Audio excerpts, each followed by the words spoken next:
Hey hello friends, good morning, সুপ্রভাত। মর্নিংটা শুরু হয়ে গেছে আর সকালটা শুরুতে আজকে একটু টেনশনই আছি।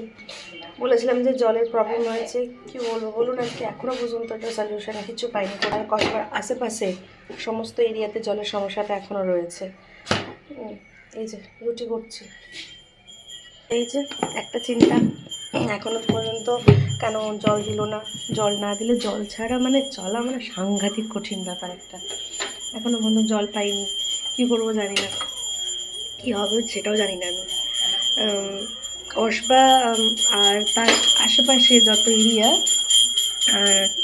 আছে, যে মানে আমি যেখানে রেন্টে থাকি, ওনারা এটা মানে কোনো সাবমার্সাল পাম্পের জল আসে না। এখানে জল আসে টাইম কলের, যেটা গভর্নমেন্টের সাপ্লাই জল।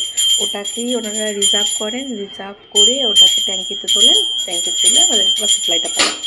তো যেহেতু ওই জল আসবে না, মানে ভারী সমস্যা একটা। শুনলাম নাকি নিউজে দিয়েছে, কী হবে কি জানি।